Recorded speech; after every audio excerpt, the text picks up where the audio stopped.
الحمدللہ رب العالمین والصلاة والسلام علی سید الانبیاء والمرسلین۔ الحمدللہ گزشتہ مجلس میں جو ہے سورہ انعام کی 128ویں آیت کی تلاوت کرے تھے اور اس کی تفسیر پڑھنے کا موقع ملا۔ انشاءاللہ آج سورہ 29 آیت سے جو ہم ابتدا کریں گے۔ بسم اللہ الرحمن الرحیم۔ وَكَذَلِكَ نُوَلِّ بَعْضَ الظَّالِمِينَ بَعْضًا بِمَا كَانُوا يَكْسِبُونَ۔ اس طرح ہم ظالموں میں سے بعض کو بعض پر مسلط کرتے ہیں ان اعمال بد کے بعض جو وہ کمایا کرتے ہیں۔ اب اس کی تفسیر میں صاحب روح البیان فرما رہے ہیں کہ اور جیسے ہم نے جن و انس کو رسوا کیا، یعنی جنوں کو، اجنہ کو، انسانوں کو جو ہمارے حکام کے خلاف گئے، جو ہماری حکم عدولی کرے، تو ان کو ہم رسوا کیا یہاں تک کہ انہوں نے ایک دوسرے سے نفع پایا۔ نول بعض ظالمین بعضا، اور ہم ظالمین کے بعض کو بعض پر مسلط کرتے ہیں، یعنی ظالم کی ظالم سے پٹائی کرواتے ہیں، بما کانوا یکسبون، بسبب اس کے کہ وہ اپنے اعمال کفر، وہ معاصی پر یعنی گناہوں پر مداومت کرتے ہیں، کہ وہ اپنے گناہوں پہ مصر رہتے ہیں، اس کے اوپر قائم رہتے ہیں، توبہ کی توفیق نصیب نہیں ہوتی ان کو۔ تو اس سے مسئلہ یہ دریافت ہوا کہ روایت ہے کہ جو ظالم کی مدد کرتا ہے تو اللہ تعالیٰ اس مدد کرنے والے پر بھی کسی ظالم کو مسلط کر دیتا ہے۔ تو اسی لیے سیدنا عمر فاروق رضی اللہ تعالیٰ عنہ کے بھی ایک قول ہے کہ ظالم کی مدد ظلم سہنا بھی ظالم کی مدد کرنا ہے۔ یہ شرافت نہیں ہے، یہ کمزوری، آپ کی یہ کمزوری سے ظالم کو ظلم کرنے میں مدد ملتی۔ ایک آدمی آپ پہ ظلم کر رہا اور آپ اس ظلم کو جو ہے برداشت کرے، کم سے کم احتجاج کرو، آپ اس کو بتاؤ کہ یہ تیرا ظلم ہے، ٹھیک ہے میرے میں طاقت نہیں ہے کہ میں تیرا ظلم کا جواب ظلم سے دے سکوں، میں کمزور ہوں، مگر کم سے کم آپ اس کو یہ احساس تو دلاؤ کہ تیرا یہ ظلم ہے۔ نہیں اگر آپ اس کو بھی جو ہے خاموش سہلے رہیں تو دراصل آپ اس کو ظلم کرنے میں اس کی مدد کر رہے ہیں، اور یہ اچھی چیز نہیں ہے۔ ظالم حاکم شامت اعمال، حضرت عبداللہ ابن عباس رضی اللہ تعالیٰ عنہ نے فرمایا کہ جب اللہ تعالیٰ جب کسی قوم کے لیے بھلائی کا ارادہ کرتا ہے تو ان پر اچھے حاکم مقرر فرماتا ہے، اور جب کسی قوم سے برائی کا ارادہ کرتا ہے تو ان پر ظالم حاکم مسلط کرتا ہے۔ تو اب آج ہمارے دور میں جو ہو رہا ہے یہ قرب قیامت کی نشانیاں ہیں، کہ جیسے مشہور بات ہے کہ جو عزت دار لوگ ہیں، جو اچھے حسب نسب کے ہیں، جو شرفا ہے، وہ لوگ اپنے گھروں میں سمٹے ہوئے رہیں گے، اور یہ بکریاں چلانے والے اس زمانے کی مراد ہے، حدیث شریف ہے کہ یہ جو چھوٹے قسم کے لوگ یہ بڑے بڑے کاروباری ہو جائیں گے اور بڑے بڑے بلڈنگوں کے مالک ہو جائیں گے۔ تو آج ویسے ہی ہو رہا کہ میں نے دیکھا کسی موجودہ دور میں، ٹھیک ہے جو پہلے جس کے کاروبار ہے، آپ آج کا ہر پیسے والا دیکھیں کہ اس کے پیچھے کوئی حرام کی دولت کا عنصر چھپا ہوا ہے۔ آج جتنے پیسے والوں کی آپ جا کے پیچھے دیکھیں تو پتہ چلا کہ ان کو فلاں کو لوٹ کے یہ کما لیے، فلاں کے ساتھ یہ دھوکے بازی کر کے یہ کما لیے، اور آج وہ سب عزت دار ہیں۔ یعنی ہمارا ایمان اتنا کمزور ہو گیا کہ ہم ظاہر میں سفید پوش کو عزت دار سمجھنے لگ گئے، ظاہر کے دولت مند آدمی کو، ظاہر میں جو آدمی کا پوزیشن بڑا ہے، انہیں شرابی ہے، انہیں سود خور ہے، وہ سب نہیں دیکھ رہے ہیں، ہم یہ دیکھ رہے ہیں کہ بھئی انہیں عزت دار ہو گیا۔ اور ایک جو شریف ہے، جو اللہ سے ڈرنے والا ہے، اللہ سے خوف رکھنے والا ہے، ایک نیک مسلمان ہے، اس کی ہم عزت نہیں کر رہے ہیں، اس کو ہم جو ہے بیکاری مجبور سمجھ کے اس کا کچھ مدد کر کے اس کے اوپر بڑا احسان کر رہے ہیں۔ تو یہ ہمارے دین کی کمزوری ہو گئی کہ ہم لوگ کس کی عزت کر رہے ہیں اور کس کو چھوٹا سمجھ رہے ہیں۔ جو اللہ کے پاس بڑا ہے اس کو چھوٹا کر رہے ہیں آپ، اور جو اللہ کے پاس چھوٹا ہے اس کو بڑا کر رہے ہیں آپ۔ تو اگر یہ تمیز بھی ہمارے سے چھینی جا رہی ہے اور ہم بھی اس کا شکار بن رہے ہیں، تو یہ چیزوں کا جب تک ہم احترام نہیں کریں گے، اس لیے کہ اگر آپ قرآن و سیرت کا مطالعہ کریں گے تو آپ کو پتہ چلے گا کہ قرآن اور سیرت میں اور علماء یعنی اولیاء اللہ کی سیرتوں میں یہ بات ملتی کہ وہ لوگ، جو آدمی تقویٰ ہے اس کی عزت کرتے تھے، ظاہر کے دولت مند آدمی کی ان کے پاس کوئی عزت نہیں تھی۔ ٹھیک ہے، برا بھی نہیں ہے، مگر اس کی، کیونکہ جیسے مشہور بات ہے پیران پیر غوث اعظم دستگیر رضی اللہ تعالیٰ عنہ کی سیرت میں ہے کہ آپ بیٹھے رہتے، جو آدمی آتا آپ اٹھتے اس سے ملتے، اس کو بٹھاتے، آپ ہر ایک سے اٹھتے اس کا استقبال کرتے، اس کو بٹھاتے۔ جب آپ کو پتہ چلتی کہ جو ہے خلیفہ یا وزیر یا بڑے کوئی منصب کا عہدے بڑا آدمی آپ سے ملنے آ رہا، تو آپ بولتے کہ ٹھیک ہے اس کو بٹھا، بول کے آپ اندر چلے جاتے، وہ بیٹھ جاتا۔ جب آپ اندر سے آتے تو انہیں اٹھ جاتا۔ تو جب یہ لوگ قریبی لوگ تھے، جب غور کر کے پوچھے حضور آپ ایسا کرتے، تو بولتے کہ دیکھو میں جب غریب کی عزت کرتا ہوں اللہ تعالیٰ بڑا خوش ہوتا ہے، اس لیے کہ میں اس کی عزت صرف اللہ کے لیے کر رہا ہوں، میں اس کی عزت صرف اللہ سبحانہ و تعالیٰ کی خوشی کے لیے کر رہا ہوں۔ اگر میں ویسی عزت اس رئیس کے لیے، اس وزیر کے لیے کروں گا تو وہ سمجھتا ہے کہ یہ اس کے منصب کی عزت ہے، میں اس کے منصب کے لیے اس کی عزت کر رہا ہوں، تو میں یہ نہیں کر سکتا۔ تو میں چاہتا ہوں کہ میں غریب کے لیے اٹھوں اور یہ بڑا وزیر اور یہ رئیس، یہ خلیفہ میرے لیے اٹھے۔ اب یہ تعلیمات سب فنا ہو گئی نا۔ اب ہم لوگ بھی جو ہے وہ لینڈ گرابر ایم ایل اے صاحب ہے، ایم پی صاحب ہے، ان کے لیے اٹھ جا رہے ہیں، وہ سود خور بڑے محل کے سب سے بڑے پیسے والے آدمی ہیں، ان کے لیے اٹھ جا رہے ہیں۔ ایک غریب 5 وقت کا نمازی، ایک نیک مسلمان آ رہا تو اس کو ہم جو ہے وہ عزت نہیں دے رہے۔ تو یہ آپ کی دین سے دوری ہے۔ اگر دین سے محبت ہوئی تو آپ کو یہ دیکھنا پڑتا ہے کہ جو اللہ کے نزدیک، جو اللہ کے احکام سننے والا ہے، اللہ کے احکام کی پابندی کرنے والا ہے، وہ قابل عزت ہے۔ کیوں کہ اللہ تعالیٰ اس کے لیے بڑی نعمتوں کا وعدہ کرا، ان کے لیے نہیں کرا، ان کے لیے تو بولا کہ آئیے آپ کے لیے آگ تیار رکھوں گا، اس کے لیے ہے کہ تم کو جنت کے محلات ہے، تمہارا استقبال ہے، تمہاری شان، بڑی عزتوں سے نوازا۔ تو سابق کتب سماوی ہے نا، دوسرے پہلے کی آسمانی کتابوں میں جیسے توریت، انجیل، زبور وغیرہ کا ذکر ہے، اللہ تعالیٰ نے فرمایا کہ بادشاہوں کے قلوب میرے قبضے و قدرت میں ہے، میں ہر ایک کے قلوب آپ کے قبضے میں ہے، مگر اب یہاں خاص طور سے ذکر ہو رہا ہے کہ جو ہے پہلے کی کتابوں میں یہ چیز درج ہے کہ خصوص بادشاہوں ہے، جو قوم میری اطاعت کرتی ہے، میں بادشاہوں کو ان کے لیے رحمت بنا دیتا ہوں،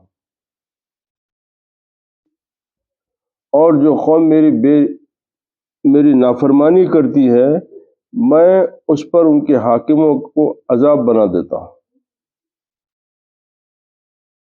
تو یہ بات کو سمجھ لینا چاہیے کہ اگر ہمارا بادشاہ، ہمارا حکم دینے والا ظالم ہے تو سب سے پہلے غور یہ کرنا چاہیے کہ اللہ تعالیٰ کے قانون کے حساب سے کہ خرابی ہم میں ہے،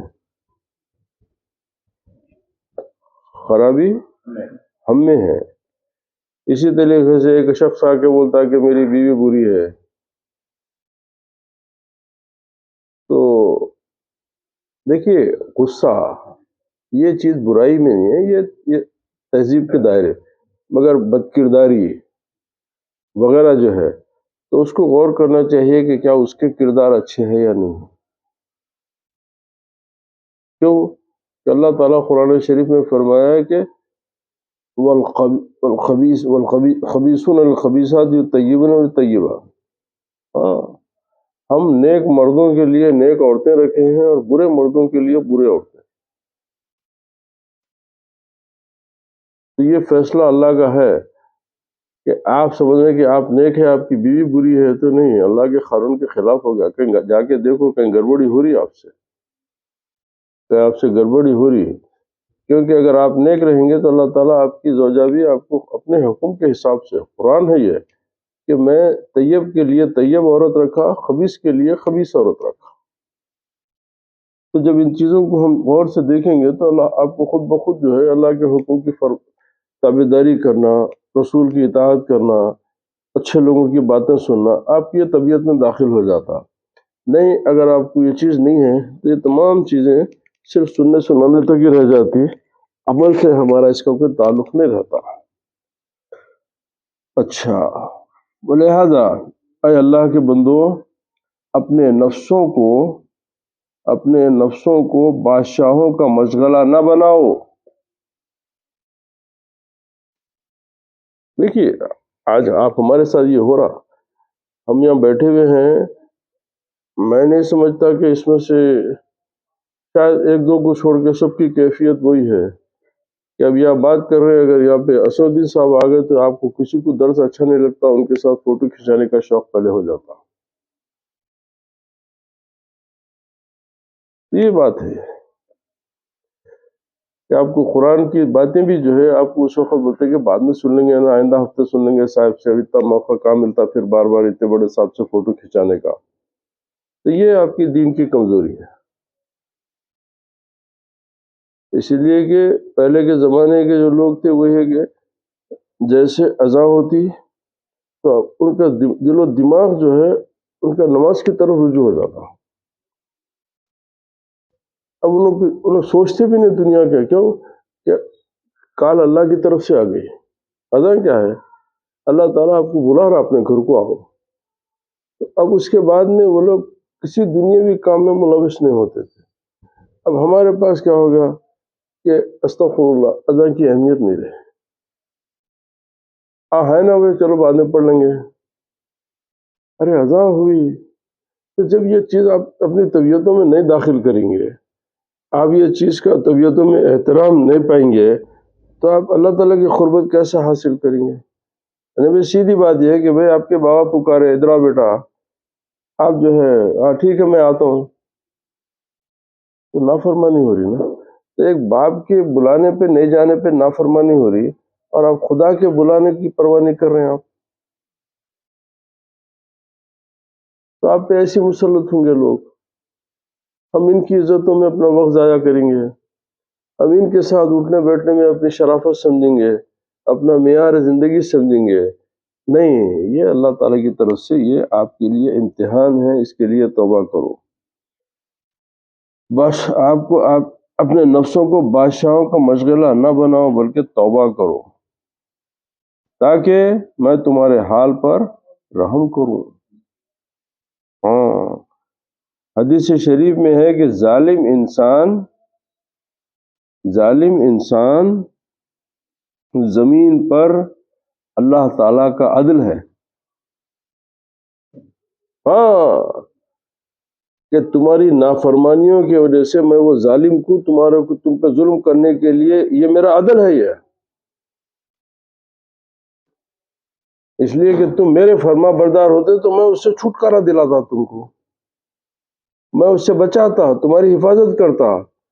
تم میرے نافرمان ہیں، لہذا اس کا ظلم تمہارے اوپر جو ہوگا وہ میرا عدل ہے.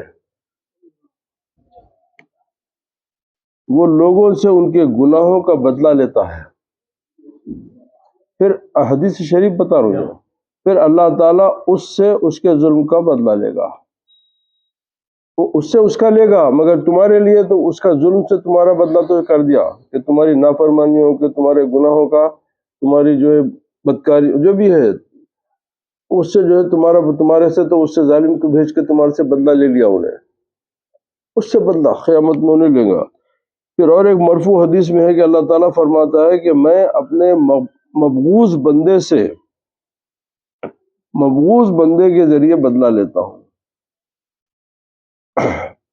پھر دونوں کو جہنم میں بھیجوں گا۔ جو غضب کرنے والے سے میں غضب کرنے والے کے حساب سے بدلہ لوں گا، اور پھر دونوں کو جہنم میں جائیں گے۔ کیونکہ جیسے ایک حدیث ہے کہ یعنی بولے کہ دو آدمی لڑ رہے تھے، دو مسلمان لڑ رہے تھے، تو جو مر گیا وہ تو شہید ہو گیا، جو بچ گیا نہیں، جو مر گیا بولے سرکار بولے کہ جو مرنے والا ہے انہیں بھی جہنمی ہے۔ ارے جبکہ مرنے والا تو شہید ہوا، ارے نہیں جہنمی ہے۔ کیوں؟ اگر اس کو موقع ملتا تو انہیں اس کو مار دیتا نا۔ تو دونوں کی نیت ایک دوسرے کو قتل کرنے کی تھی، تو لہذا دونوں مجرم ہیں۔ وہ جہاد کا کانسیپٹ الگ ہے، وہ جہاد کا، مگر آپس میں اگر آپ ایک دوسرے کے کلمہ کو ہیں، اگر آپ ایک دوسرے سے ایک بھائی سے دوسرے آپ لڑائی کر رہے ہیں اور سامنے والا مر گیا تو آپ خوش ہے کہ بھئی انہیں مر گیا، نہیں نہیں نہیں، آپ بھی جہنم میں جا رہے ہیں، انہیں بھی، جو مرنے والا بھی جہنم میں گیا، کیونکہ اس کی بھی نیت آپ کو مارنے کی تھی، کمزوری کی وجہ سے مر گیا۔ اگر اس کی طاقت ہوتی تو انہیں آپ کو مار دیتا۔ زبور میں، یعنی کتاب ہے، یہ آسمانی کتاب ہے، زبور میں ہے کہ میں منافقوں سے منافقین کے ذریعے بدلہ لیتا ہوں۔ دیکھیے صاحب کیا کیا باتیں آپ کو ہم کو پڑھنے میں ملتی ہے اگر ہم مطالعہ کریں تو، قرآن میں کیا کیا نہیں ہے۔ اللہ تعالیٰ فرمائے میں کوئی چیز کمی رکھا ہی نہیں خود تمہارے لیے، ہر چیز بیان کر دیا۔ منافقوں سے منافقین کے ذریعہ بدلہ لیتا ہوں، پھر ہر ایک سے اللہ بدلہ لوں گا، اور پھر وہ حساب الگ کروں گا۔ ظاہر میں تمہارا یہاں پہ اب سوال یہ ہوتا ہے کہ اللہ تعالیٰ کی طرف ظلم کی نسبت کیوں؟ حالانکہ اس سے عدل ہی عدل ہوتا ہے، اس سے تو صرف اور انصاف کی توقع ہے، پھر ظلم اللہ تعالیٰ کی طرف ظلم کی نسبت کیسا کرنا؟ تو یہاں پر عدل سے، انصاف سے فضل کے بمقابل مراد ہے، اور عدل کا حقیقی معنی یہ ہے کہ انصاف کا حقیقی معنی یہ ہے کہ ہر فاعل یعنی ہر کام کرنے والے سے اس کے فعل کا معاملہ کیا جائے، اس کے کام کا معاملہ کیا جائے۔ اگر اس کا فعل اچھا ہے تو اسے نیک جزا دی جائے گی، اگر اس کا فعل برا ہے تو اسے سزا دی جائے گی، اور فضل یہ ہے کہ برے کو معاف کر دیا جائے، اور فضل یہ ہے، عدل یہ ہے فضل یہ ہے کہ برے کو معاف کر دیا جائے، وہ اللہ کی مرضی ہے۔ عدل کیا ہے؟ ظلم جو برے نہیں، ظلم ہی نہیں ہے، یہ عدل ہے، یہ عدل ہے۔ دیکھیے اس کو سمجھنے کے لیے کہ رحمت عالم صلی اللہ علیہ وسلم کو اللہ سبحانہ وتعالیٰ فرمایا کہ وما ارسلناک الا رحمۃ للعالمین۔ اللہ اکبر، زمین و آسمان کی نعمتیں شامل ہے اس لفظ میں۔ پھر آپ ایک سردار کی، ایک قبیلے کے بہت بڑے سردار تھے، ان کی بیٹی چوری کے الزام میں گرفتار ہو گئی، مقدمہ آپ سماعت فرما کے بولے اس کے ہاتھ کاٹ دو، اس کے ہاتھ کاٹ دو۔ تو بہت بڑے بڑے صحابہ جمع ہو کے بولے یار یہ تو بہت بڑا قبیلہ کا بہت بڑا سردار ہے، اگر اس کی بیٹی کے ہاتھ کٹ جائیں گے تو قبیلے میں اس کی ناک کٹ جائیں گے اور قبیلے میں بڑا رسوا ہو جائیں گا انہیں۔ تو وہ نبی کریم صلی اللہ علیہ وسلم کے پاس آ کے سفارش کرے کہ یا رسول اللہ وہ قبیلے کا بڑا سردار ہے، اگر اس کی بیٹی کے ساتھ ایسا ہوگا تو اس کے لیے قبیلے کی سرداری مشکل ہو جائے گی۔ اب یہ بات کو یہ بدعقیدہ لوگ اور یہ جو ہے جو دین سے ناواقف لوگ ہیں اس کو دوسرے طریقے سے پیش کرتے ہیں کہ اب کیا بولے سر میں لو بنتی فاطمہ،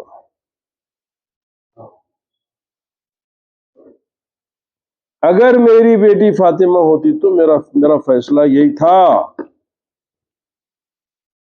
تو وہاں پر مراد سرکار بی بی فاطمہ رضی اللہ تعالیٰ عنہ کی دیکھ کے کیا بتانا چاہے کہ میری جان سے زیادہ عزیز فاطمہ ہے۔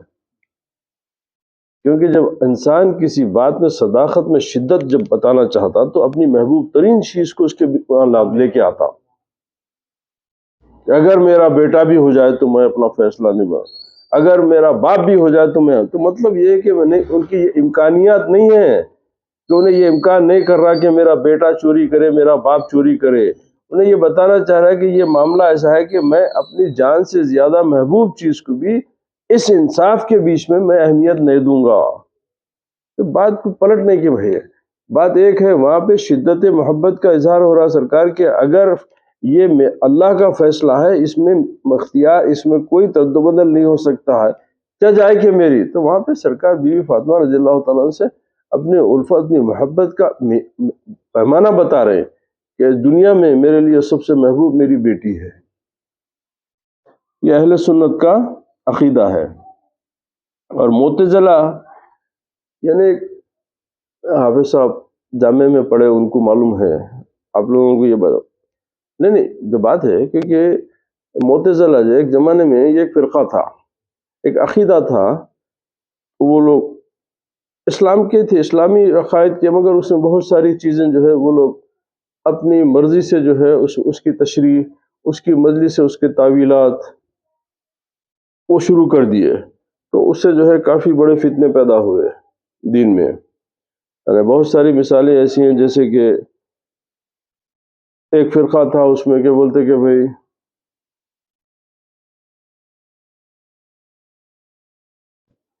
بندہ مجبور ہے، بندہ مجبور ہے، کیا میرے اختیار میں ہے، پیدا تو کرتا، زندہ تو رکھتا، کھلاتا تو، سانس میری تیری مرضی سے چلتی، مرتا تیری مرضی سے. میرے اختیار میں کیا رکھا، میرے اختیار میں کیا رکھا، تو میں تو مجبور محض ہوں. یہ عقیدہ ہو گیا. ان کو بولتے کہ جبریہ. جبر سے ہم دنیا میں، ہمارے کو کچھ بھی نہیں ہے ہمارے اختیار میں، سب کچھ آپ اپنے پاس رکھ لیے، میرے کیا دیے، میں جبریہ ہوں. ایک بولتا کہ نہیں خدریہ ہوں، میرے پاس سب کچھ اختیار ہے کیونکہ اللہ میرے ساتھ ہے، سب کچھ میرے پاس ہے، سب اختیار ہے میرے کو. تو اب یہ ایسے عقائد کے جھگڑے تھے اس زمانے میں.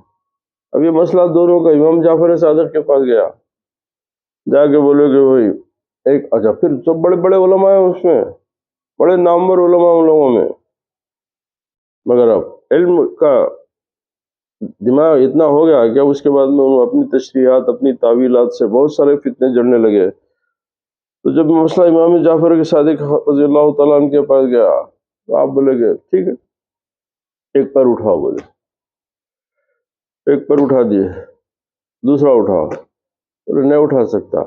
تو بولے اتنے جبریہ ہے، اتنے قدریہ ہے، نہ آپ مکمل جبریہ ہے نہ مکمل قدریہ ہے، آپ اتنے مختار ہیں، اتنے مجبور ہیں. مثال کے طور پہ اب اس کو آگے تشریح اگر آپ تھوڑی سمجھنا چاہیں تو اس کی یہ ہے کہ بھئی محنت کر کے دال چاول خرید کے گھر کو لانا، پکانا، پکانے کے بعد میں اس کو رکاب میں رکھ کے اس کو ہاتھ سے اٹھا کے چابنا، یہاں آپ کا اختیار ہے، یہاں تک آپ کا اختیار ہے. چابنے کے بعد میں نگل لینا، یہ تک آپ کا اختیار ہے. پیٹ میں جانے کے بعد میں وہ غذا بننا یا نہیں بننا اللہ کا اختیار ہے. شادی کرنا، بیوی سے اپنے حقوق ادا کرنا، لذت شہوت محسوس کرنا، یہاں تک آپ کا اختیار ہے. بچہ ہونا یا نہیں ہونا آپ کا اختیار، یہ اس کا اختیار.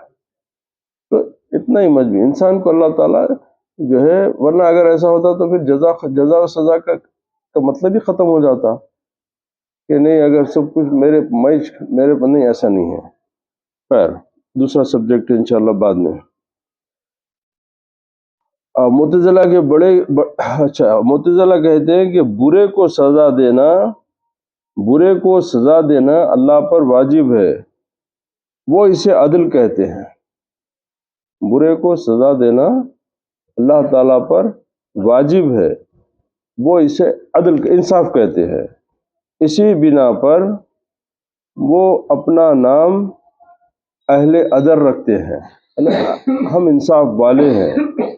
اہل سنت کی تائید اس آیت سے ہوتی ہے کہ قال اللہ سبحانہ وتعالی وقل رب احکم بالحق، یعنی ظالم کو مہلت نہ دی جائے اور نہ ہی اس سے تجاوز کیا جائے، بلکہ اس کی سزا میں جلدی کرنا چاہیے۔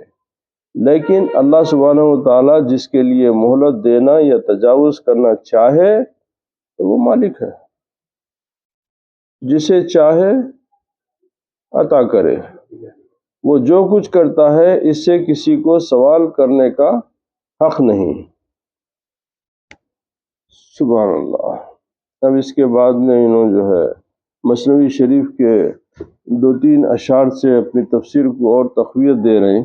اس کا ترجمہ یہ ہے کہ جب تجھ سے برائی سرزد ہوئی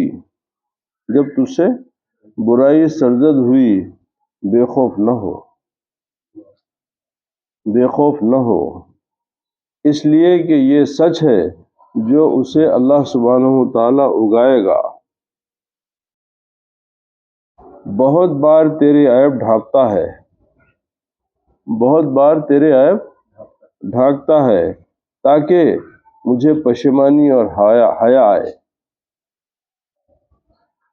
انسان کا جب کوئی گناہ چھپ جائے تو اس میں یہ نہیں سمجھنا کہ یہ میری کوئی کمال ہے، اس میں میرا کوئی خاص میں اپنا کوئی طریقہ اپنایا، نہیں، یہ اس کے کرم پہ منحصر کرنا۔ اسی لیے کہ حدیث شریف میں ہے کہ جب انسان گناہ کرتا ہے تو فرشتے اللہ کی بارگاہ میں پیش کرتے ہیں کہ مولا یہ بندہ جو ہے گناہ کیا، تو اللہ تعالیٰ فرماتا ہے کہ اس کو چھپا دو۔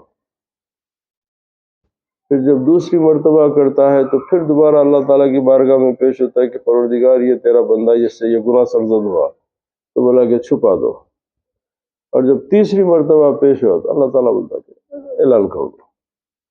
اب اس کی برائی کا اعلان ہو جاتا، اب اس کو دنیا میں کوئی اچھا بولنے والا نہیں رہتا۔ اسی طریقے سے جب بندہ نیکی کرتا ہے تو اللہ سبحانہ وتعالیٰ کے پاس جب پیش فرماتا ہے کہ اے فرشتے میں اس سے راضی ہوا اور تم لوگ بھی اس سے راضی ہو جاؤ اور اہل دنیا میں بھی اس کی اطلاع کر دو، تو اب وہ لوگوں کا نیک لوگوں میں نام شمار ہو جاتا۔ جیسے کئی وقت مثال دیا میں آپ لوگوں سے، اب آپ اتنے لوگ بیٹھے ہوئے ہیں، نہ آپ لوگوں میں سے کوئی میرے باپ کو دیکھے، شاید 1-2 لوگوں کو نہیں دیکھے، قدرت اللہ صاحب کو نہیں دیکھے، عبداللہ شاہ صاحب قبلہ کو نہیں دیکھے، مگر ان کا نام سنے تو آپ کے دل میں عزت و احترام کیوں جاگا؟ پھر نہ ملے نہ کرے، نہ ان کی صحبت میں بیٹھے، مگر یہ اعلان اوپر سے ہو گیا، تو لہذا آپ ان کو نیک چاہتے ہوئے بھی نیک سمجھنا پڑتا۔ اسی طریقے سے آپ سعید بن علی سے نہیں ملے، آپ سعید بام سے نہیں ملے، مگر ان کا نام سنتے آپ بولتے ارے وہ گنڈے تھے نا، انہوں نے آپ کا کیا بگاڑا ہے؟ مگر ان کے گناہوں کو اللہ تعالیٰ اعلان کر دیا کہ یہ لوگ ظلم سے تجاوز کرے، یہ لوگ ظلم کرے، یہ لوگ گناہ کرے، برا کام کرے۔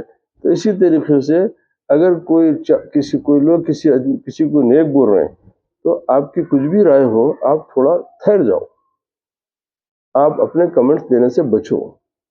کیوں کہ جب مخلوق خدا اس کو نیک بول رہی تو یہ اعلان اللہ کی طرف سے، تو کم سے کم آپ جو ہے آپ تھوڑا رک جاؤ، آپ غصے میں آ کے اپنا فتویٰ جاری مت کر دو نہیں انہوں برے ہیں، نہیں، اگر اس کو لوگ نیک بول رہے ہیں تو یہ اعلان ہے اللہ سبحانہ وتعالیٰ کی طرف، اور اگر انہیں برا ہے تو یہ اعلان اللہ کی طرف سے ہے، آپ اس کی ذمہ داری مت لو۔ فضل و کرم کے پیش نظر تیری عیب چھپاتا ہے، فضل و کرم کے پیش نظر تیرے عیب چھپاتا ہے، پھر گرفت کرتا ہے تو وہ اس کا عدل ہے۔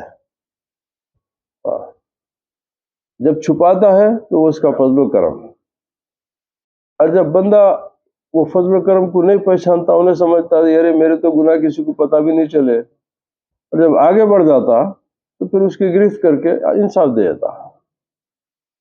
گرفت کر کے بولتا کہ آئیے یہ انصاف کے کٹہرے میں کھڑے ہو جائیے، آپ کو بہت چھوٹ مل گئی، اب آپ سدھرنے والے نہیں ہیں، آپ توبہ کی طرف آنے والے نہیں ہیں، آپ کے لیے توبہ کا دروازہ بند کر دیا گیا، لہذا اب آپ عدل کے میدان پہ آ جائیے، کھڑے ہو جائیے، اب جو سزا ہوگی وہ آپ اس کا فیس کریے، تاکہ اس کی یہ دونوں صفتیں ظاہر ہوں کہ ایک صفت مبشر ہے یعنی بشارت دینے کی ہے، اور دوسری منذر ہے یعنی ڈرانے والی، بشیر بشارت دینے والا، نذیر ڈر سنانے والا۔ اب یہاں پر تفسیر صوفیانہ میں یہ فرمایا گیا کہ ظالم مطلقاً اپنی روحانی فطری استعداد کو ضائع کرتا ہے، جو ظلم کرتا ہے وہ اللہ سبحانہ و تعالیٰ کی طرف سے جو اس کو ایک فطرت میں جو اس کو روحانیت جو عطا ہوئی تھی، وہ صلاحیت کو انہیں ضائع کرتا، اس کے اوپر جو ہے وہ اپنی مادی یعنی جو بشری حیوانی طاقت کو اس کے اوپر سوار کرا دیتا، روحانی طاقت کو ضائع کر کے بہیمی طاقت شیطانی طاقتوں کو اس کے اوپر سوار کرا لیتا، جو فیض ربانی کے قابل تھی۔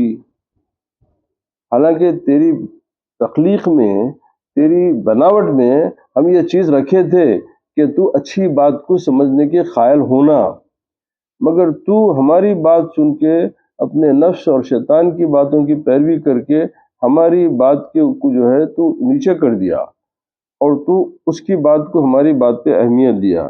یہی وجہ ہے کہ ظالم پر کلام حق کا اثر نہیں ہوتا۔ جب ظلم حد سے بڑھ جاتا تو اس کو اچھی بات سمجھ میں نہیں آتی، اس کو صحیح بات سمجھنے کا اس کا خوف ہی ختم ہو جاتا۔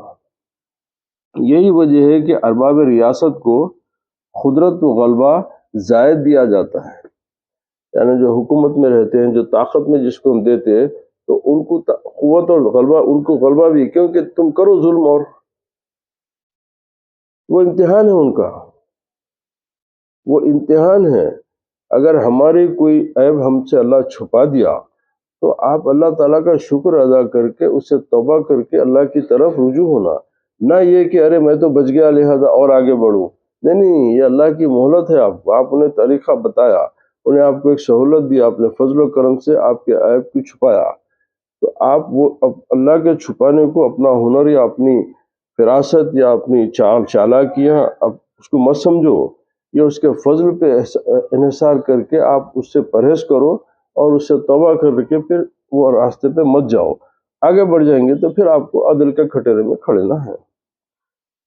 حدیث شریف میں ہے کہ قیامت کے علامات میں سے ہے کہ وہی بات سامنے آ گئی، کام کی بات آ گئی، قیامت کے علامات میں سے ہے کہ لوگ نمازیں ضائع کر دیں گے،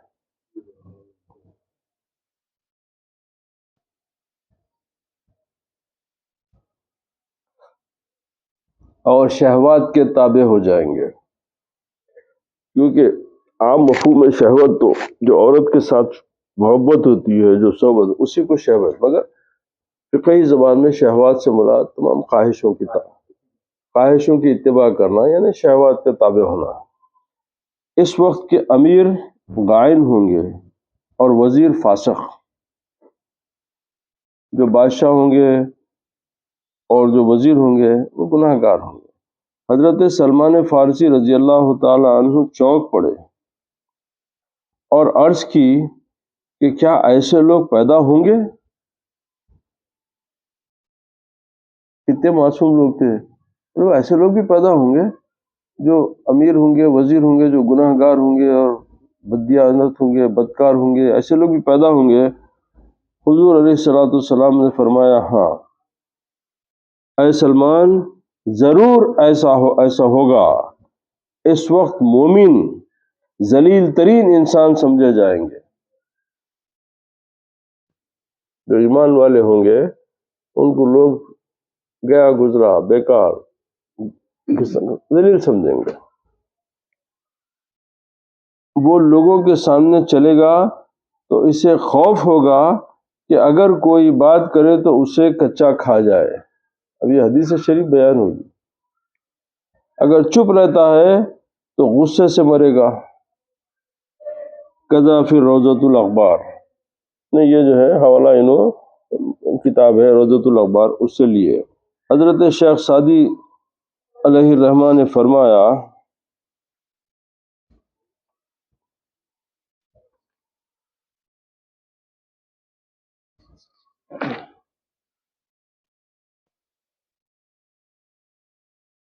تمہیں معلوم ہے شاہان عجم یعنی عجم کے بادشاہ، عجم کیا ہوتا کہ دنیا کی تقسیم جو فقہی زبان میں دو، ایک عرب ہے ایک عجم۔ عرب جو ہے وہ عرب ہے، اور غیر عرب جو علاقہ ہوتا اس کو عجمی کہتے ہیں۔ یعنی اب جیسے ہم ہندوستان، پاکستان، سری لنکا، یہ تمام لوگ جو ہے پھر باقی کے دوسرے ممالک کے یہ عجمی ہوتے ہیں، اور جو عرب جو جتنے عرب کے علاقے ہیں وہ عربی ہے۔ تو تمہیں معلوم ہے کہ شاہان عجم نے رعایا پر ظلم کیا، بادشاہت تھی نا بھائی، ایران کی شہنشاہت یا روم کی شہنشاہت، پھر یہ ہندوستان میں جو بھی، تو بہرحال یہ کہ رعایا پر ظلم کیا۔ پھر نہ شاہی رہی نہ شوکت، پھر نہ شاہی رہی نہ شوکت، نہ وہ عاجزوں پر ظلم، حتی الامکان مخلوق کا دل زخمی نہ کر، حتی الامکان مخلوق کا دل زخمی نہ کر، اگر کرتا ہے تو اپنی جڑ اکھیڑتا ہے۔ اے اللہ ہمیں ظلم و فساد سے محفوظ فرما، اس لیے کہ تو حافظ العباد والبلاد ہے۔ الحمدللہ رب العالمین۔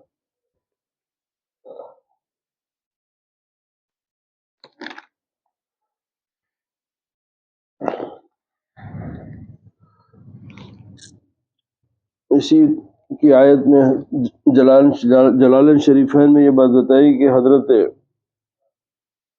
عوف بن مالک رضی اللہ تعالیٰ عنہ سے روایت ہے کہ میں نے رسول اللہ صلی اللہ علیہ وسلم سے سنا، آپ صلی اللہ علیہ وسلم نے فرمایا تمہارے بہترین حکمراں وہ ہیں جنہیں تم پسند کرتے ہو، تمہارے بہترین حکمراں وہ ہیں جنہیں تم پسند کرتے ہو۔ دیکھیے ظلم اور زبردستی سے مان لینا وہ پسند نہیں ہے نا، پسند کا تعلق دل سے ہے۔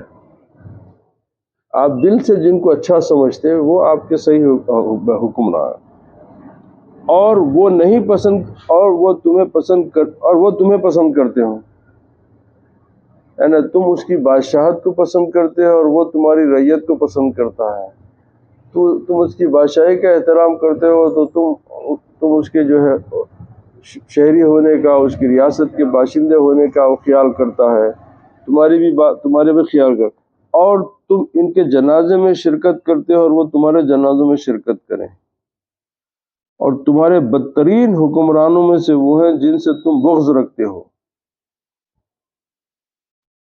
اور وہ تم سے بغض رکھتے ہو، تم ان پر لعنت کرنے والے ہو اور وہ تم پر لعنت کرتے ہو۔ ہم نے عرض کیا اے اللہ کے رسول صلی اللہ علیہ وسلم، کیا ہم اس وقت انہیں معزول نہ کر دیں؟ کیا اس وقت ہم انہیں معزول نہ کر دیں؟ آپ صلی اللہ علیہ وسلم نے فرمایا نہیں، جب تک کہ وہ تمہارے درمیان نماز قائم کرتے رہیں۔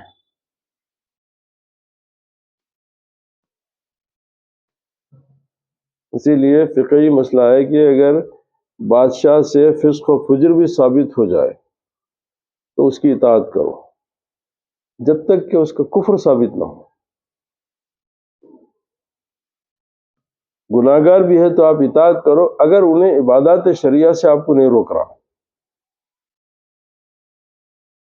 تو اگر تم سے جو ہے اگر وہ نماز کے لیے روکے تو پھر تم اس سے ہے جب تک وہ تمہارے درمیان نماز قائم کرتے رہیں گے، آگاہ رہو جس شخص کو کسی پر حاکم بنایا گیا پر انہوں نے اس میں ایسی چیز دیکھی جو اللہ کی نافرمانی ہو تو وہ اللہ کی معصیت و نافرمانی والے کو ناپسند کرے اور اس کی فرما برداری سے اپنا ہاتھ نہ کھینچے۔ ابھی جو بات بولا وہی کہ آپ اس کی فرما برداری کرو اگر انہیں گناہ گار بھی ہے۔ اسی لیے مولا علی کا قول مشہور ہے کہ کفر کا نظام چل سکتا، ظلم کا نظام نہیں چل سکتا۔ تو ایک مثال ہے، بہت پیاری بات ہے وہ، مگر یہاں پر یہ ہے کہ بولتے کہ جب تک اگر بادشاہ ہے، حاکم ہے، اگر وہ آپ کو نماز سے نہیں روک رہا، آپ کی نماز میں خلل نہیں ڈال رہا، تو آپ اس کی اطاعت کرنا ہے۔ اگر وہ گناہ گار بھی ہے تو اس کا حکم آپ کے اوپر ضروری ہے، جب تک کہ وہ نماز کے لیے آپ کو نہ روکے۔ ابن جابر نے کہا کہ میں نے رزیق سے کہا، یعنی دوسرے صحابی سے کہا، جب اس نے یہ مجھ سے بیان کیا، اے ابو مقدام، تم کو اللہ کی قسم دے کر پوچھتا ہوں، کیا تجھ سے یہ حدیث کسی نے بیان کی ہے، یا تم نے خود اسے مسلم بن قضاء سے سنا ہے، جنہوں نے اوف سے سنا اور اوف نے رسول اللہ صلی اللہ علیہ وسلم سے سنا؟ تو ابو مقدام نے گھٹنوں کے بل گر کر قبلے کی طرف رخ کرتے ہوئے کہا، اللہ کی قسم جس کے سوا کوئی عبادت کے لائق نہیں ہے، میں نے اسے مسلم بن خرد سے سنا اور وہ فرماتے تھے کہ انہوں نے عوف بن مالک سے سنا، وہ فرماتے تھے کہ میں نے رسول کریم صلی اللہ علیہ وسلم سے یہ حدیث سماعت کی۔ یہ مسلم شریف کی حدیث ہے۔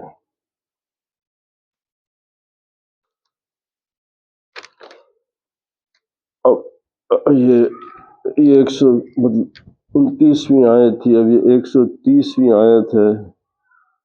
یا معاشر الجن والانس علم یاتکم رسل منکم یقصون علیکم آیات ینذرونکم لقاء یومکم هذا قالوا شهدنا على انفسنا وغرتهم الحیاة الدنیا وشهدوا على انفسهم انهم كانوا کافرین۔ اے گروہ ایمان، اے گروہ جن و انس، کیا تمہارے پاس تم ہی میں سے رسول نہیں آئے جو تم پر میری آیتیں بیان کریں اور تمہاری اس دن کی پیشی سے تمہیں ڈراتے رہے، یعنی قیامت کی؟ وہ کہیں گے ہم اپنی جانوں کے خلاف گواہی دیتے ہیں اور انہیں دنیا کی زندگی نے دھوکے میں ڈال رکھا تھا، اور اپنی جانوں کے خلاف اس بات کی گواہی دیں گے کہ وہ دنیا میں کافر یعنی حق کے انکاری تھے۔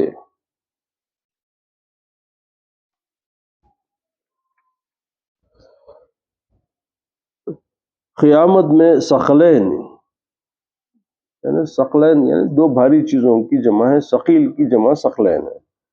قیامت میں ثقلین یعنی جن اور انسانوں سے فرمایا جائے گا، کیا تمہارے ہر دونوں گروہوں کے ہاں سے معین رسول علیہ السلام نہیں آئے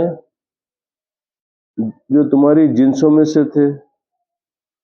کیونکہ یہ بھی سنت الہی ہے کہ اللہ تعالیٰ ہمیشہ جو ہے انبیاء کو انسانوں میں پیدا کیا، تو یہی بات جو ہے جب سرکار مبعوث ہوئے، قرآن میں ذکر ہے اس کا کہ بولے کہ بھئی یہ تو ہمارے خاندان کے، یہ ہمارے رشتے کے، یہ فلاں ہے، بنو ہاشم کے، یہ عبد المطلب کے پوترے، یہ عبداللہ کے، یہ نبی کیسا ہو؟ تو اگر ملک کے فرشت، تو اس پہ اللہ تعالیٰ نے بولا کہ اگر تمہارا اعتراض ہوتا تو ہم فرشتے بھیجتے، تو تم تو ان سے ڈر جاتے، تم تو ان سے جو ہے ان سے تمہاری تبلیغ نہیں ہو سکتی تھی۔ تو ہم جو ہے ہم نبی بھی بھیجے تو ہماری مصلحت یہ ہے کہ ہم تمہارے میں سے بھیجے تاکہ وہ ہماری آیات تم کو پڑھ کے سنائے۔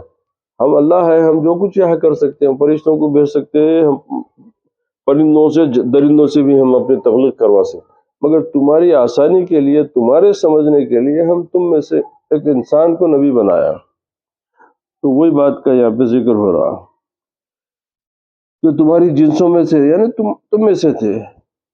اب بالاتفاق انسان اور جن ہر دونوں احکام الہیہ کے مکلف ہیں۔ ہے نا، انسانوں پہ اور اجنہ دونوں پر احکام الہی نافذ ہیں۔ صرف اس میں احتمال یہ ہے کہ ان دونوں کی طرف جتنے رسول تشریف لائے ان کے ہم جنس ان کے ہم جنس با ہم جنس پرواز و ہم جنس سے استفادہ اور انس لینا موزوں تر ہوتا ہے۔ کیونکہ آپ کو اگر کوئی بات کرنے والا، آپ کو کوئی انسان کوئی بات سمجھائے تو وہ زیادہ تر آپ کے ذہن میں اچھی بیٹھتی، بجائے اس کے کہ آپ کو کوئی پتھر یا کوئی جانور یا کوئی فرشتہ آ کے کوئی بات بولے۔ اس لیے کہ سب سے پہلے یہ ہے کہ بھئی آپ اس کو فرشتہ ہے تو اس پہ یقین کیسا کریں گے کہ وہ فرشتہ ہے یا شیطان ہے؟ جس کی اچھی مثال جو ہے خود پیران پیر سرکار کے واقعات میں ہے کہ جب آپ کافی عرصہ عبادت میں گزارے تو اس کے بعد میں آپ کو ایک آواز آئی کہ میں اللہ ہوں۔ دیکھیں آسمان کی طرف تو بہت شاندار وجیح شکل صورت میں بڑا شاندار چہرہ، بڑے عبد القادر میں تم پہ تمام حرام چیزیں حلال کر دیا،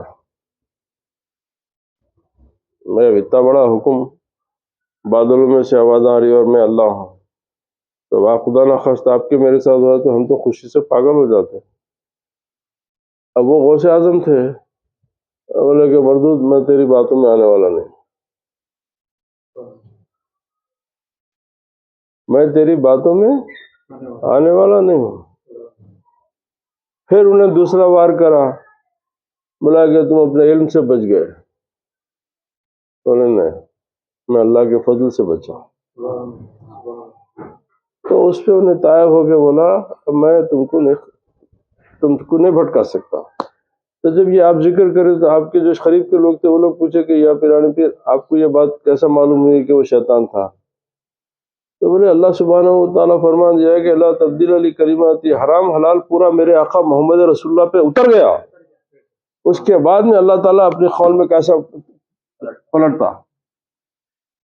یہ کلام اللہ کا نہیں ہو سکتا، اللہ تعالیٰ ظلم نہیں کرتا، اور اللہ تعالیٰ فرما رہا ہے کہ میں حرام چیزیں حلال کر دی، لا تبدیل علی کلمات۔ اب اس کے بعد قرآن شریف کے بعد اب کسی قسم کی کوئی تبدیلی قیامت تک ناممکن ہے، یہ احکام الہی صادر ہو گئے۔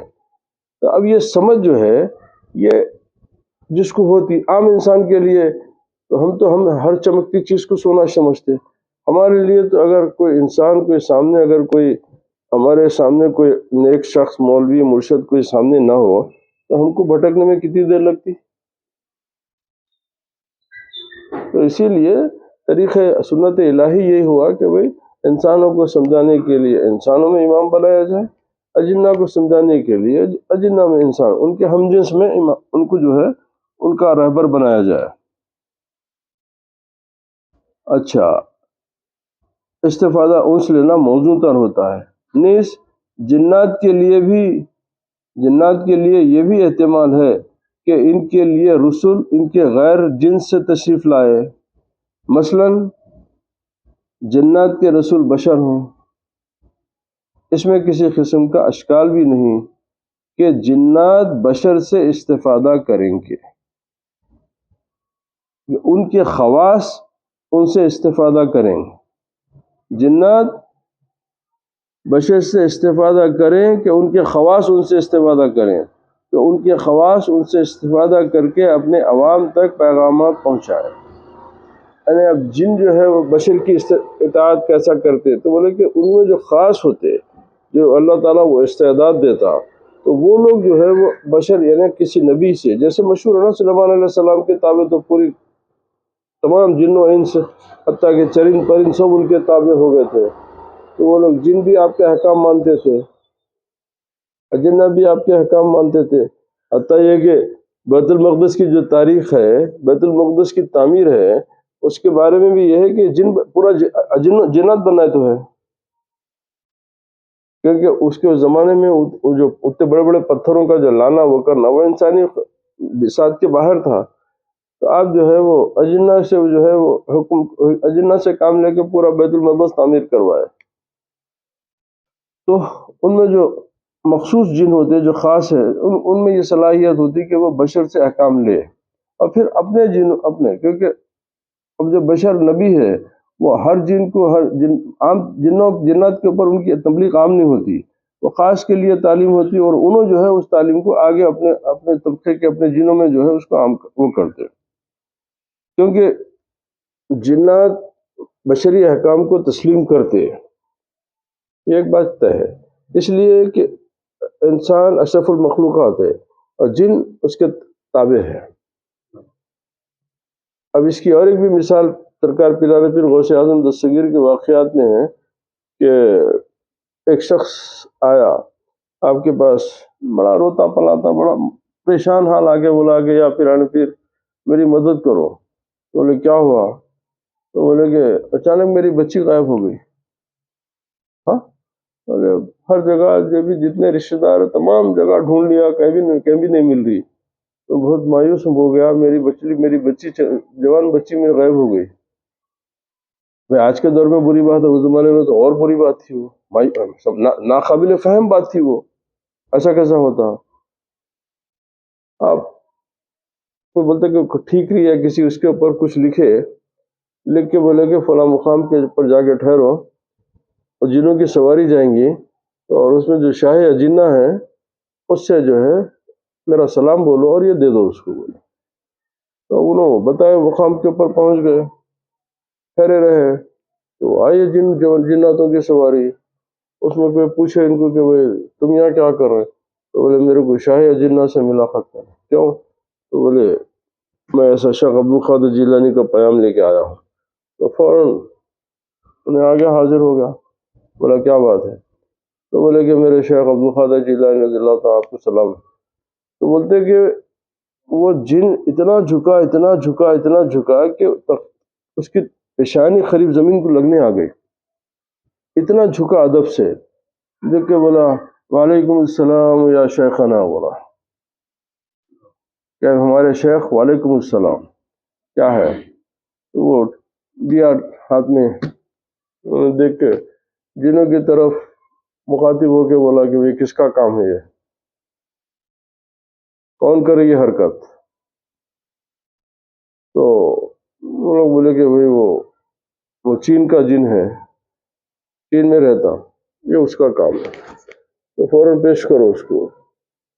تو وہ آ گیا، تو بولا کہ کیوں کرا؟ تو بولا میرے کو لڑکی سے محبت ہو گئی تھی۔ تو نہیں جانتا کہ وہ شیخ کے شہر کی ہے؟ تو یہ نہیں جانتا تھا کہ وہ شیخ عبد القادر کے شہر کی ہے؟ تو اتنی بڑی حرکت کرا، اس لیے کہ اب میں تجھے کوئی کسی صورت معاف نہیں کر سکتا، فوراً قتل کرا دیا، فوراً اس کو قتل کر دیا۔ قتل کر کے وہ بچی کو بلا کے شیخ کو میرا سلام بولو، لے کے جاؤ۔ تو وہ شخص آنے کے بعد پیران پیر دستگیر رضی اللہ عنہ فرمایا کہ یا غوث اعظم دستگیر، میں انسانوں کو آپ کا اتنا ادب کرتے ہوئے نہیں دیکھا جتنا اجنہ کرتے آپ کا ادب۔ تو یہ انسانی جو ہے بشری قوت جنہ کے اوپر انبیاء سے، اولیاء اللہ کی سیرتوں سے اس کا جو ہے بہت ساری جگہ پہ اس کا جو ہے ذکر آ چکا ہے کہ جنات بشر سے استفادہ کریں، ان کے خواص ان سے استفادہ کریں، کہ ان کے خواص ان سے استفادہ کر کے اپنے عوام تک پیغامات پہنچائیں، جیسے خواص بشر ملائکہ کرام سے استفادہ کرتے ہیں، جیسے خواص بشر، جیسے خاص بشر، خاص انسان فرشتوں سے استفادہ کرتے ہیں۔ مسئلہ اس پر امت کا اجماع ہے کہ حضور سرور عالم صلی اللہ علیہ وسلم ثقلین یعنی جن و انسانوں کے رسول ہیں۔ آپ نے ہر دونوں گروہوں کو ایمان باللہ و یوم الآخرت کی دعوت دی۔ سابقہ پیغمبران اعظام علی نبینا علیہ السلام صرف انسانوں کے نبی تھے، صرف انسانوں کے نبی تھے۔ سوال: سلیمان علیہ السلام کی جنات پر بھی حکومت تھی، ابھی ذکر کرا میں آپ سے، تو کیا وہ نبی نہیں تھے؟ جواب: وہ جنات پر حکومت کرتے تھے، لیکن ان پر صرف سلطنت و حکومت و سیاست عامہ تھی، نبوت نہیں تھی۔ جنات کی نبوت کی تحقیق، بھائی اب یہ جنات میں نبی ہوتے ہیں، اس کی تحقیق کیا ہے؟ تو اس میں جو ہے ذکر آیا کہ جیسے آگے جو ہے کہ رسول منکم کہ عموم سے، یعنی عام لوگوں سے یہ بات ثابت ہوتا ہے کہ جنات میں بھی رسول اور پیغمبر ہوں. یہی ضحاک اور ان کے تابعین کا مذہب ہے، یعنی بہت بڑے ایک امام ہے حضرت ضحاک، ان کا اور ان کے ماننے والوں کا مذہب ہے. ان کی دلیل یہ ہے کہ جب آیت میں عموم یعنی عام کا ذکر آ جائے تو پھر اس کے ظاہری معنی سے عدول نامناسب ہے، جبکہ ظاہری معنی لینے میں شرعاً قباحت بھی نہیں. اب اس جگہ پر ایک شرکت سے اور فرما رہے کہ تمہیں معلوم ہے کہ شاہان عجم نے رعایا پر ظلم کیا، کہ عجمی بادشاہ جو ہے اپنی رعایا پر ظلم کیا. پھر نہ شاہی اچھا نہیں ہاں، چونکہ یہ اس کا آ گیا، اس سے پہلے کے زمن میں آ گیا تھا. پھر حضرت ضحاک نے اپنی دلیل کی تائید سیدنا عبداللہ ابن عباس رضی اللہ تعالیٰ عنہ کے قول سے پیش کی ہے. انہوں نے وَمِنَ الْأَرْضِ مُصْلِحَانَ کی تفسیر میں فرمایا فی کل ارض بنی مثل بینکم و آدم آدمکم و نوح و نوح و ابراہیم و عیسیٰ و کیسا. اس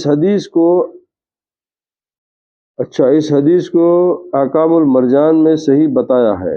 اور ابن عباس سے کیسے خلاف کیا جا سکتا ہے جبکہ آپ سلطان المفسرین ہیں اور سخاوی یعنی یہ بھی امام ہیں کا قول غیر معتبر ہے، جبکہ انہوں نے کہا کہ یہ حدیث ابن عباس نے اسرائیلیات سے لی ہے. یعنی ایک امام بولے کہ یہ حدیث جو ہے ابن عباس جو ہے یعنی اسرائیلیوں کی طرف سے یہ بات بیان کر رہے، تو بولے کہ یہ بات غلط ہے، ان کی اختلاف کرے. اپنی تائید اس قول سے بتائی کہ جو کہ مشہور ہے کہ ہر آسمان میں اس کعبے کے بالمقابل کعبہ ہے. ہر آسمان میں اس کعبے کے بالمقابل کعبہ ہے، جسے اس آسمان کے مکین اس کا طواف وغیرہ کرتے ہیں. اسی طرح ہر زمین میں اس کعبے کے بالمقابل کعبہ ہے، جسے اس کے مکین اس کا طواف وغیرہ کرتے ہیں. بات وہی مناسب ہے جو حضرت الشیخ شہیر بافتادہ افندی قدس نے فرمایا. انہیں حضرت الہدائی کا خطاب بھی ملا اور عالم دنیا میں ہر ایک کے محمود اور استادہ کے نام سے مشہور ہیں. وہ یہی ہے کہ جنات میں کوئی نبی نہیں. ھذا ھو الحق، اور یہ بات سچ ہے. اس دوسرے معنی پر امت کا اجماع ہے. اب یہاں پر یہ ہے کہ ہر آسمان میں اس کعبے کے اوپر ایک کعبہ ہے، پھر ہر زمین میں وہ کعبہ ہے. یہ صحیح ہے، یہ حدیث سے ثابت ہے. اسی لیے کہ جب قیامت کے قریب بولتے کہ یہ کعبہ اٹھا لیا جائے گا، قیامت سے پہلے کعبہ اٹھا لیا جائے گا. تو کیا مطلب اللہ کا گھر اٹھ جائیں گے؟ تو یہ کعبہ دراصل ظل کعبہ ہے. اصل کعبہ بیت المعمور پہ ہے. اصل کعبہ جہاں معراج کے وقت جب سرکار تشریف لے گئے تو اس کو ٹیک لگا کے ابراہیم علیہ السلام بیٹھے ہوئے تھے. تو ہر آسمان کے ملائکہ مکین جو ہے اس جگہ اس کا طواف کرتے. تو اسی طریقے سے پھر اس کا ذل چھٹے آسمان پہ، پھر پانچویں، پھر چوتھے، پھر دوسرے، پھر پہلے اس کا ذل یہ مکے میں. کہ دراصل یہ کعبہ چونکہ وہ اس آسمان کی سیٹ پہ ہے، اسی لیے انبیاء کو آدم علیہ السلام کو حکم ہوا کہ یہاں پر کعبہ بناؤ، اس لیے کہ وہ اسی کی سیٹ پہ ہے. تو اسی طریقے سے زمین میں بھی اسی سیٹ سے نیچے کعبہ ہے، تاکہ زمین کے جو مخلوق ہے وہ اس کا طواف کرے۔ آسمان میں فرشتے ہر آسمان پہ فرشتے ہیں، تو وہ انہوں بھی طواف کرے، اور ہمارے لیے اس زمین پہ جو مکے میں یہ کعبہ ہے ہم اس کا طواف کریں۔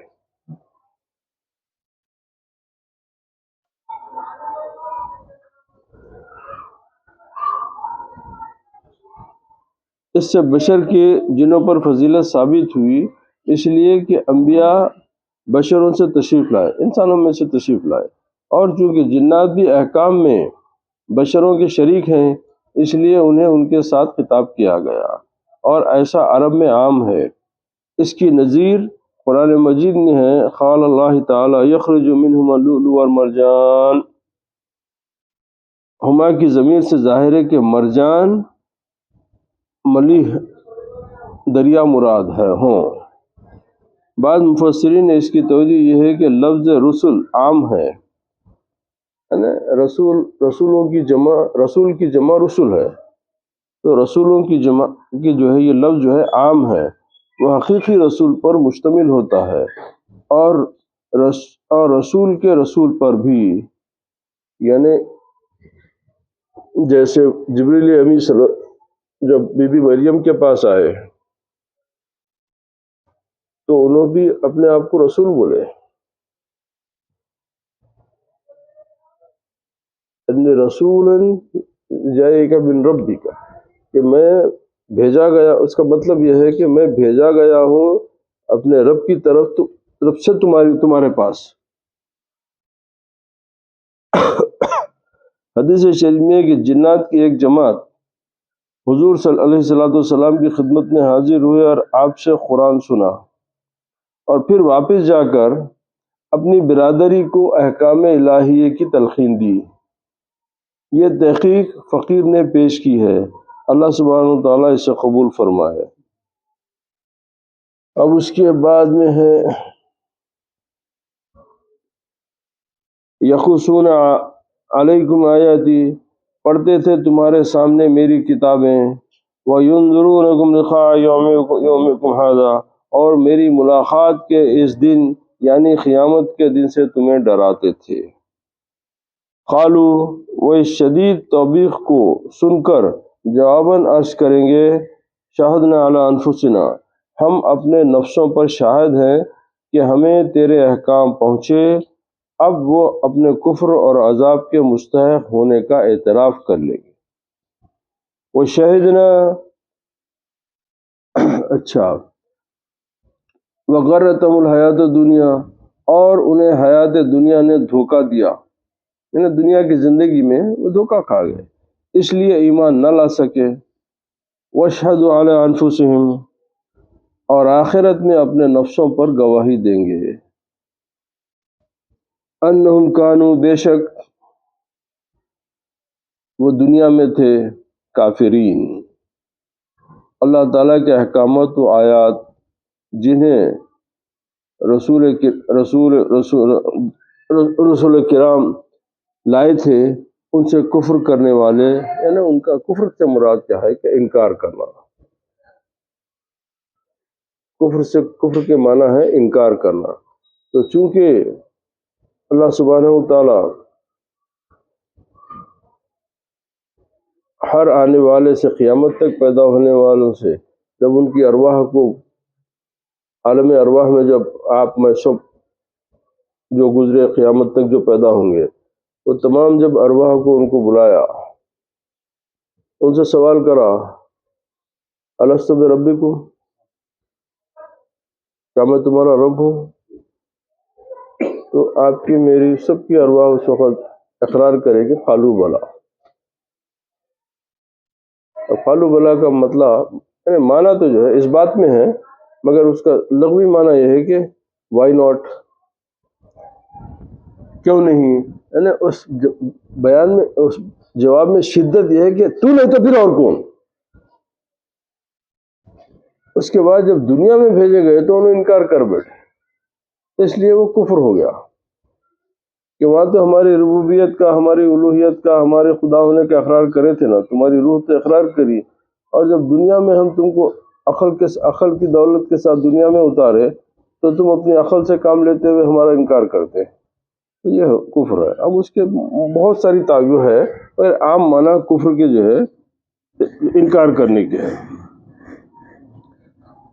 اللہ تعالیٰ کے حقاء جنہیں رسول کے لائے تھے ان سے کفر کرنے والے تھے، یہ ان کی غلط نظریات کی تردید ہے، اور واضح کرنا ہے کہ ان کی رائے سراسر غلط تھی، اس لیے کہ وہ حیات دنیاویہ اور لذات نفسانیہ سے دھوکہ کھا بیٹھے اور آخرت سے روگردانی کر لی۔ بالآخر انجام وہی نکلا کہ وہ خود بخود معترف ہو گئے کہ کفر بھی کیا، اب وہ دائمی عذاب کے مستحق بھی ہیں۔ اس میں سامعین کو ان کا حال سنا کر انہیں ڈرانا مقصود ہے۔ وآخر دعوانا الحمد للہ رب العالمین، والصلاة والسلام علی سید الانبیاء والمرسلین وعلی آلہ واصحابہ واہل بیتہ الطیبین والطاہرین برحمتک یا ارحم الراحمین۔ اللہ سبحانہ وتعالیٰ آپ کو، ہم کو، سب کو قرآن شریف کو پڑھنے، اس کو سمجھنے، اس پہ عمل کرنے کی توفیق عطا فرمائے۔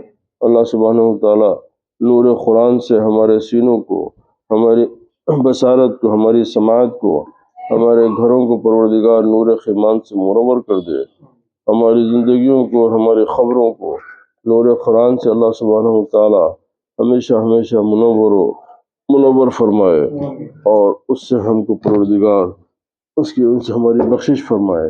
وآخر دعوانا الحمد للہ رب العالمین۔